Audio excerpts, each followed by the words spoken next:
नमस्कार, अजय चतुर्वेदी।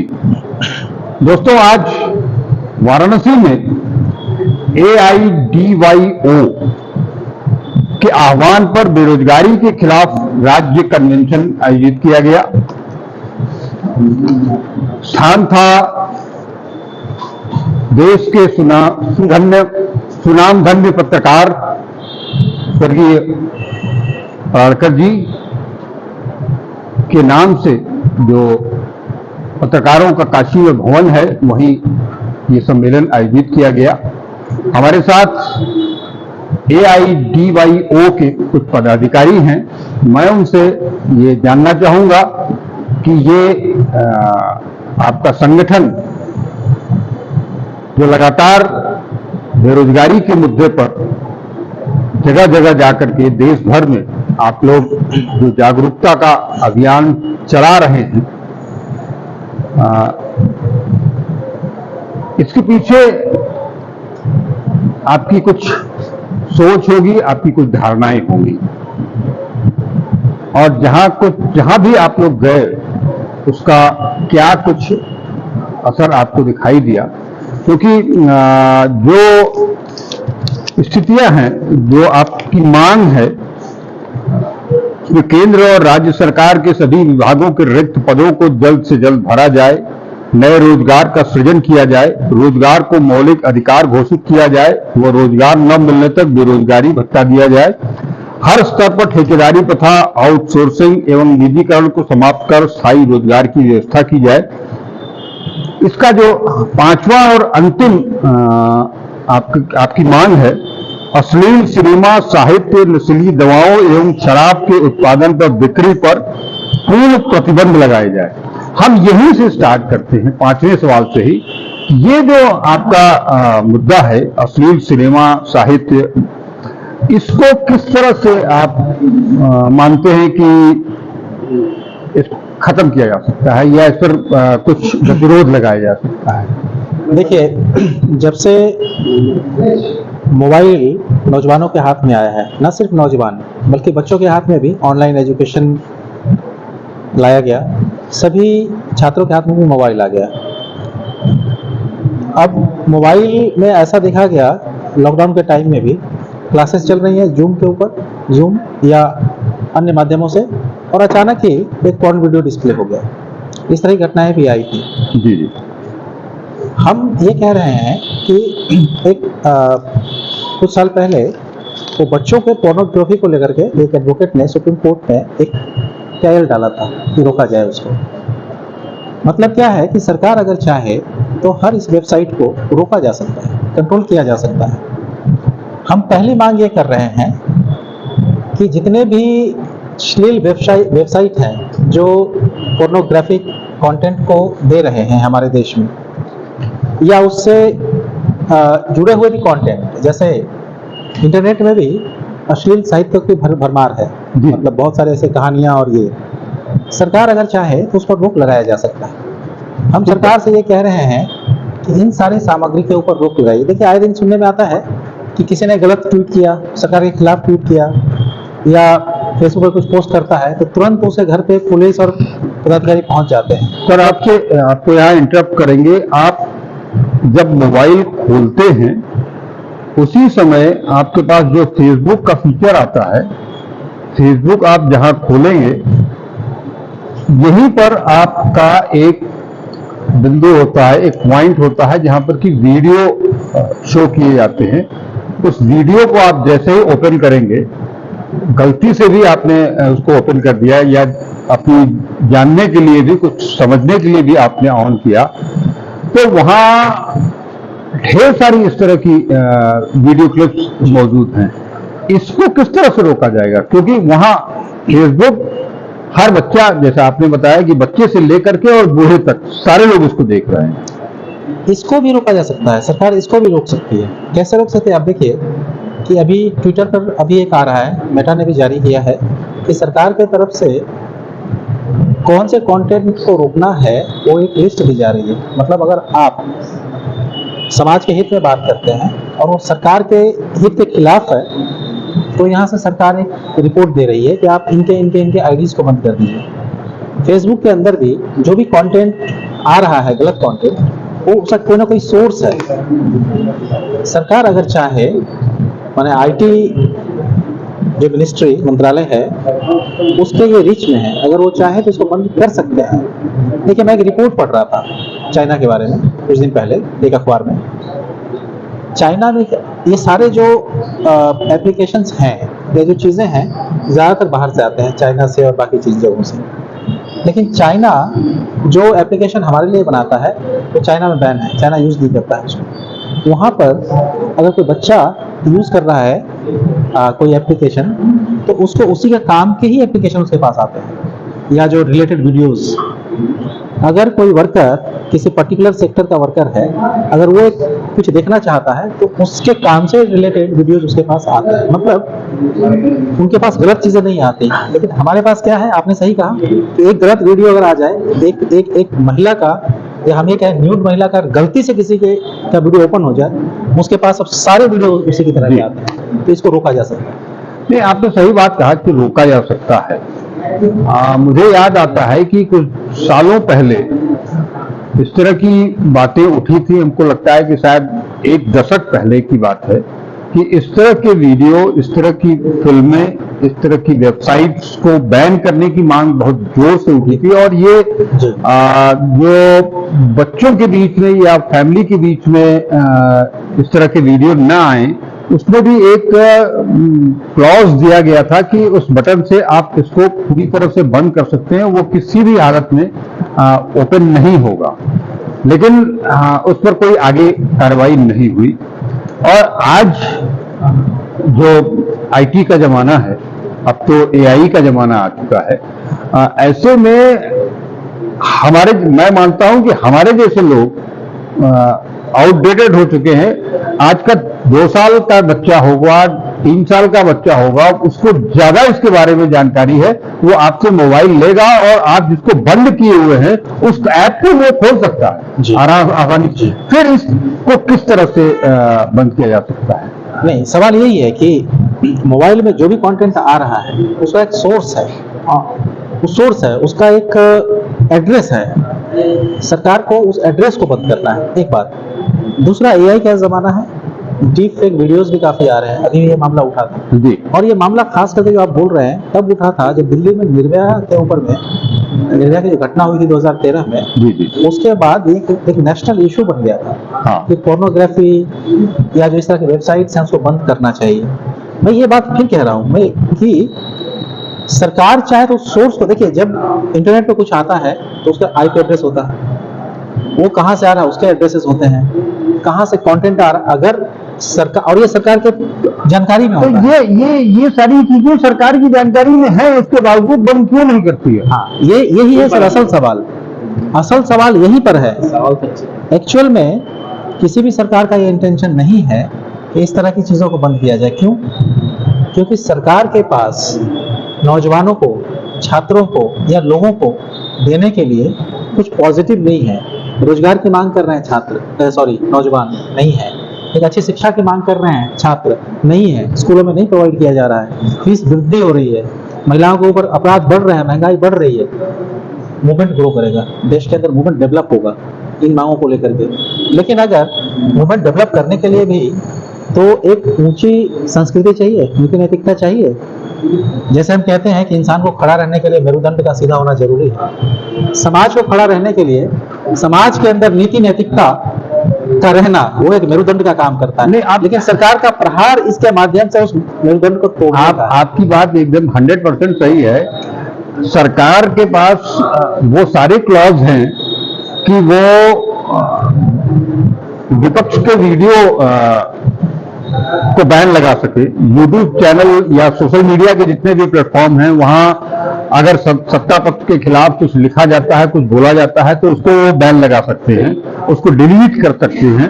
बिल्कुल। लेकिन यहाँ पर वो ऐसा करने से क्यों घबराते हैं, या वो चाहते नहीं? वो चाहते नहीं, वही चाहते नहीं, षड्यंत्र है उनका, नहीं चाहते हैं वो चाहते हैं। एक बार आज चुनाव आने वाला है, वो कौन लोग हैं जो इन पार्टियों का झंडा उठाकर चलते हैं? वो कौन लोग हैं जो इनके लिए गुंडागर्दी करते हैं? वही नौजवान हैं जो गलत कामों में लगे होते हैं, कोई एजुकेटेड नौकरी, अगर रोजगार में कोई सही यूथ हो, सही इंसान हो, उनके लिए झंडा नहीं उठाएगा। इनको ऐसे लोग चाहिए। आज इतनी घटनाएं हमारे समाज में देखने को मिल रही है। आप देखिए कौन नौजवान है वो, क्या एजुकेटेड नौजवान है जो सही शिक्षा लेकर आए हैं, या क्या उनके पास रोजगार है? तो सरकार का ये षड्यंत्र है, एक ऐसी भीड़ को खड़ी करना। एक ही दूसरा, आपने पहला पॉइंट दिया है कि रिक्त पदों को जल्द से जल्द भरा जाए। सरकार लगातार ये आप लोगों का दबाव कह लीजिए या विपक्ष का दबाव कह लीजिए, हाल के दिनों में कुछ वैकेंसीज आनी शुरू हुई हैं। यूपी में ही देख लीजिए, ताजा ताजा 2 मामले हैं, पुलिस भर्ती है, आरओ है। इसके अलावा पिछले दिनों पटना में बहुत सारे लड़के आंदोलित थे रेलवे की वैकेंसी को लेकर के। ये सारी वैकेंसियां आती हैं, एग्जाम भी शेड्यूल हो जाता है, एग्जामिनेशन सेंटर तक पहुंचने के पहले वो सारी चीजें प्रश्न पत्र लीक हो जाते हैं, उनके उत्तर व्हाट्सएप पर आ जाते हैं, उसके बाद फिर ये परीक्षाएं स्थगित हो जाती हैं। एक तो ये, दूसरा किन्हीं वजहों से जो कुछ भी उसमें लूप होल हो, कुछ अभ्यर्थी कोर्ट चले जाएंगे, वो लिंगारान होगा और ले देकर के मामला 0 पर आ जाता है। इसकी क्या सॉल्यूशन क्या हो सकता है, इसका किस तरह से इसको आप ले आ सकते हैं? देखिए, वर्तमान समय में सरकार का इंटेंशन रोजगार देना नहीं है। सरकार जिस पॉलिसी को लेकर चल रही है वो चाहती है कि सभी चीजों का प्राइवेटाइजेशन कर दें। एक बार स्टेटमेंट भी आया था, आपको याद हो, सरकार का, इसी सरकार का, कहा था कि बिजनेस करना सरकार का काम नहीं है। एक स्टेटमेंट एक समय में आया था कुछ साल पहले। सरकार चाहती है कि जो देश के लोगों के मेहनत से जो संपत्ति देश की बनी है, इंफ्रास्ट्रक्चर बना है, उसको औने पौने दामों में वो प्राइवेट कॉर्पोरेट्स को देना, नंबर 1। दूसरा, सभी नौकरियों को कॉन्ट्रैक्ट पर करना। तो सरकार का इंटेंशन नहीं है रोजगार देना। आपने एक बात सही कही कि ये वास्तव में नौजवानों के आंदोलन का प्रभाव ही है, दबाव ही है सरकार के ऊपर, कि सरकार बाध्य होती है चुनाव के समय में, चुनाव से पहले कुछ नौकरियों को देने का। लेकिन इंटेंशन यहाँ भी सरकार का देना नहीं होता। आप देखिए क्या है, आप याद कीजिए कि 15 साल, 20 साल पहले, 10 साल पहले इतने पेपर लीक से मामले नहीं होते थे, बिल्कुल नहीं, इतनी सुरक्षा नहीं होती थी। आज सुरक्षा भी ज्यादा है। आप एग्जाम सेंटर के बाहर जाएं, लड़कियों को मैंने देखा टॉप्स पहन कर जाती हैं, वो निकाल लिया जाता है, कुछ भी ऑर्नामेंट पहनकर नहीं जा सकते। और भी बहुत सारी पाबंदियां लगी हैं। कपड़ों के ऊपर है कि आप फुल स्लीव्स के शर्ट नहीं पहन सकते हैं। उसके बाद ही पेपर लीक होता है। तो इससे ये पता चलता है कि पेपर लीक में कहीं ना कहीं प्रशासन के लीक हो जाता है, छात्रों की तरफ से नहीं हो रहा, क्योंकि आपने पहले ही बंदिश लगा रखी है। इसके बाद ही पेपर लीक हो रहा है। मतलब सरकार को नौकरी देने का कोई इंटेंशन नहीं है। और कुछ नौकरी अगर दे भी रहे हैं, आप जरूरत समझिए, हर साल इस नौकरी का जो बाजार है, ये अर्थशास्त्रियों को मैं आंकड़ा बता रहा हूँ, 2 करोड़ 40 लाख लोग हर साल आते हैं। पहले से ही लगभग ये मैं आंकड़ा दे रहा हूँ, प्रोफेसर अरुण कुमार और कुछ अर्थशास्त्री हमारे देश के हैं जो काम करते हैं। 2022-23 में उन्होंने कहा कि उस साल में 60 लाख लोग 15 से 64 साल के उम्र के थे जिनको रोजगार चाहिए। 32 लाख ही रोजगार थे, संगठित असंगठित टोटल मिलाकर। 28 लाख लोग, सॉरी करोड़, लाख नहीं करोड़, 28 करोड़ लोग बेरोजगार थे 22-23।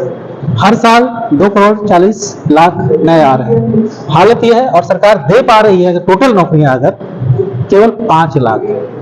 जरूरत क्या है, दे कितना रहे हैं, और देने में भी सरकार का, मैंने कन्वेंशन में पॉइंट मैंने उठाया, ये आंकड़े तब हैं जब इसी सरकार ने 2014 में कहा, सत्ता में आने के पहले तक कहा था कि 2 करोड़ लोगों को रोजगार देंगे हर साल।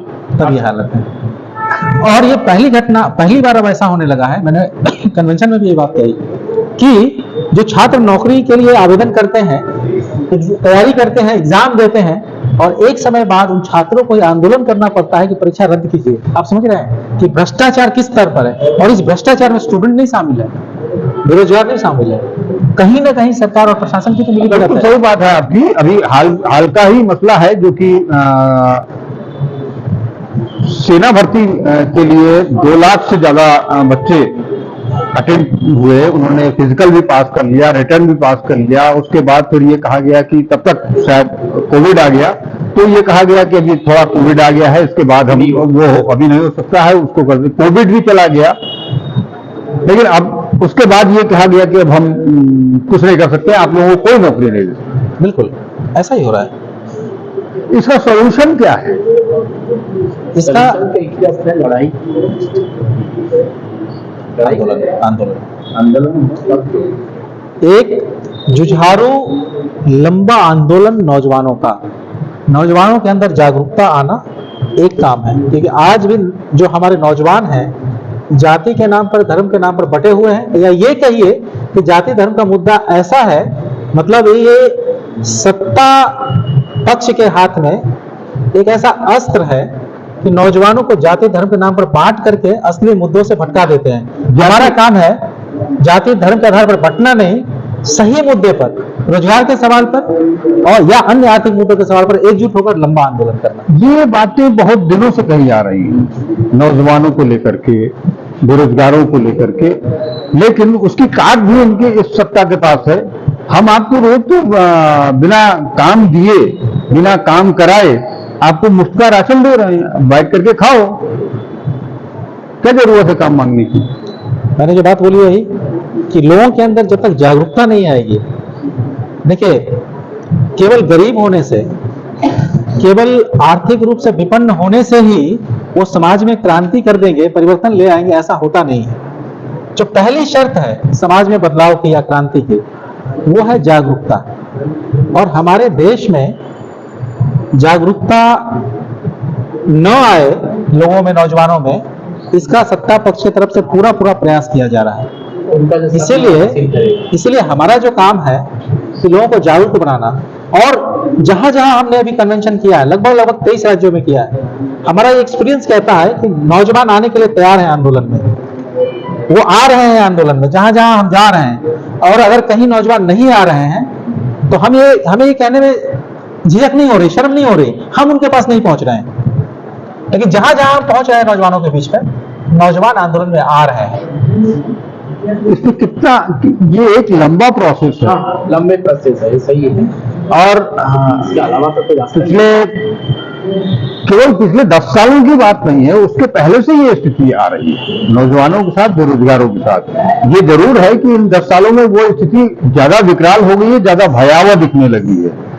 तो आखिर वो नौजवान जो पढ़ लिख करके तैयार होता है, या उसके पास कुछ उसका पैतृक रोजगार है, उसको कुछ सीखने की कोशिश करता है, उसके बावजूद वो उस दिशा की ओर उन्मुख नहीं हो पा रहा है, ये आखिर कितना लंबा चलेगा? कितनी गहरी नींद में सोया हुआ है वो युवा? ये बात सही है कि युवा सोया हुआ है, लेकिन इसके अलावा कोई दूसरा रास्ता भी नहीं है। हो सकता है कि जागने में 5 साल लगे, 10 साल लगे, या 20 साल भी लग सकता है, हो सकता है कि और भी समय लगेगा, लेकिन इसका कोई शॉर्टकट नहीं है। समाज में बदलाव तभी आएगा जब मैक्सिमम यूथ जागरूक होंगे। कोई मतलब हम लोग इस बात को नहीं मानते हैं कि कोई आसमान से एक फरिश्ता उतरेगा और कुर्सी पर बैठेगा और छड़ी घुमाएगा और सारी चीजों को बदल देगा। ऐसा इतिहास, किसी भी देश का इतिहास इस बात को नहीं कहता है। अगर बदलाव किसी भी देश में होता है, समाज में होता है, तो नौजवान और लोग ही करते हैं। आपको क्या लगता है कि इस दौर में इतना सब कुछ सहने के बाद वो लड़का अपनी तैयारी, रोजगार पाने के लिए, पढ़ने के लिए, वो अपनी तैयारी के लिए कहीं जाता है, जैसे कि हम कोटा का ही नाम लें, वहां जाकर के इतना ज्यादा अवसाद की स्थिति होती है कि वो अपनी जान दे रहा है, लेकिन फिर भी अपने हक के लिए वो जाग नहीं पा रहा है। ना, ये सही बात है। तो बात फिर यही पर आ रही है। आज क्या है कि देखिए, शिक्षा व्यवस्था में इस तरह से बदलाव किए गए हैं एक लंबे समय से।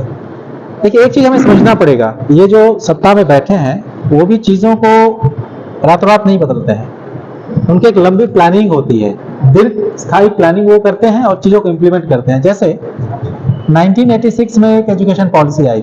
जी हमारे आज़ादी आंदोलन के सभी महापुरुषों ने, क्रांतिकारियों ने एक स्वर में कहा कि शिक्षा का काम है लोगों के अंदर लोगों का चरित्र निर्माण, नीति नैतिकता और संस्कृति का निर्माण। शिक्षा का मुख्य काम यह है। लेकिन शिक्षा नीति जिस तरह से बदली गई 1986 में भी और अभी भी शिक्षा नीति लाई गई है, इनका लगातार ये काम हुआ है कि जो चारित्रिक मूल्य, नैतिक मूल्य का जो निर्माण करने का लक्ष्य था शिक्षा का, उससे उस लक्ष्य को खत्म कर देना और महज कुछ पैसा कमाना, आर्थिक उपार्जन करना शिक्षा का मुख्य काम इन्होंने ऐसा कर दिया है। वो तो मैकाले के समय से चला आ रहा है। नहीं, मैं बात कर रहा हूँ, मैकाले तक अंग्रेज था, अंग्रेज यहाँ आया ही था शासन करने। वो मैं बात कर रहा हूँ हमारे देश के मैकाले की जो थीम थी, उसके पीछे जो सोच थी, उसमें आज तक कोई परिवर्तन नहीं आया है। लेकिन हमारे देश के महापुरुषों ने, क्रांतिकारियों ने क्या कहा, हमें तो उसको लेने की जरूरत है। प्रेमचंद ने क्या कहा शिक्षा के बारे में, हमें तो उसको आज लेने की की जरूरत तारीख में आपको क्या लगता है? आपने बताया कि 22-23 जगह आप आंदोलन इसको लेकर ये गए हैं, आपको क्या, आपका फीडबैक क्या है? हमारा जो फीडबैक हुआ है, जितने जगह में हमारे साथी जा रहे हैं, हम लोग जा रहे हैं, घर घर में जा रहे हैं, गली गली में, एक्चुअल में हम सबसे निचले तबके तक पहुंच रहे हैं। आज जो व्यवस्था है, आज की जो सरकार है, मैक्सिमम लोग, मैं अगर ये कहूं कि 10 में से 9 लोग परेशान हैं और वो बदलाव चाहते हैं, और कहीं पर तो 10 में 10 लोग बदलाव चाहते हैं। कोई ऐसा घर नहीं है जहां पर कोई बेरोजगार ये कैसे आएगा बदलाव? बदलाव का रास्ता है एक ही, आंदोलन, जिसको लेकर के कि हम लोग बार बार बात कर रहे हैं, लोगों के बीच में जा रहे हैं कि आंदोलन के सिवा जितने भी लोग हैं, सही मांग और सही दृष्टिकोण के आधार पर इकट्ठे नहीं होंगे आंदोलन के लिए, बदलाव नहीं आएगा, छुड़ावा ही मिलेगा। मैं इसलिए पूछ रहा हूं कि वही युवा किसी और के लिए डंडा झंडा उतारने के लिए तैयार है, अपने हक के लिए लड़ाई लड़ने के लिए तैयार नहीं है। इसको किस तरह से आप इस भेद को अंतर करेंगे? नहीं, ये है, ये का अभाव है ना, इसलिए ये देखिए, भगत सिंह ने एक लेख लिखा, मैं कोट करता हूं उनको। भगत सिंह ने एक लेख लिखा है सांप्रदायिकता की समस्या को लेकर के। उसमें उन्होंने कोट किया कि हमारे देश की उस समय, हमारे देश की आर्थिक स्थिति इतनी खराब हो गई है कि आप थोड़े से पैसे देकर के, वो कोट कर रहे हैं, मैं उनके शब्दों को उधार ले रहा हूं यहाँ, कि आप थोड़े से पैसे देकर के किसी की भी हत्या करा सकते हैं, किसी के ऊपर भी हमला करा सकते हैं, क्योंकि हमारे देश की आर्थिक स्थिति इतनी खराब हो गई है। मुझे लगता है कि उनकी वो बात आज के वातावरण में सटीक है। हमारे देश की आर्थिक स्थिति इतनी खराब हो गई है कि लोग थोड़े थोड़े पैसे के लिए वो अगर गलत काम करने के लिए तैयार हो जा रहे हैं। बिल्कुल सही। मैं इसी बात पर आना चाह रहा था कि आज का आईटीएंस जो है, वो उसे काम नहीं मिल, वो जो जिस चीज के लिए गया पढ़ने के लिए, आईटी किया, बीटेक किया, एमटेक किया, तो उसको वो काम नहीं मिला, वो आईटी सेल में जाकर के काम कर रहा है।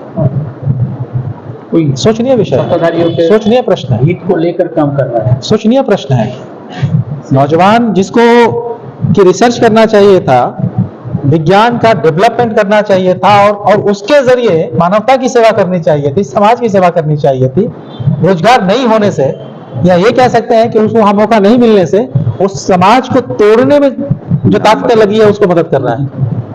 अमरजीत जी, बहुत अच्छा लगा आपसे बातचीत करके। हम ये उम्मीद करेंगे कि आपका आंदोलन जल्द सफल हो और जिन उद्देश्य को लेकर के, जिन मुद्दों को लेकर के देश की खातिर, देश के नौजवानों की खातिर आप आगे बढ़े हैं, उसमें आपको सफलता मिले। बहुत बहुत शुक्रिया। आप लोगों ने बहुत हम उम्मीद करते हैं कि सभी का सहयोग जरूर मिलेगा और हम इसमें कामयाब जरूर होंगे इस सामाजिक बदलाव को लाने में। नमस्कार साथियों, अभी आप लोगों ने अमरजीत जी को सुना।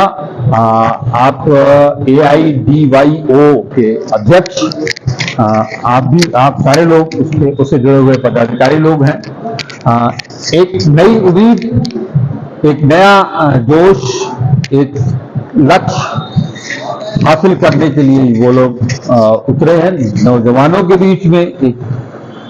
उन नौजवानों से भी एक उम्मीद बांध करके कि आज नहीं तो कल वो जरूर अपने हक के लिए, हुकूक के लिए आगे आएंगे, लड़ेंगे और अपना हक हासिल करके रहेंगे।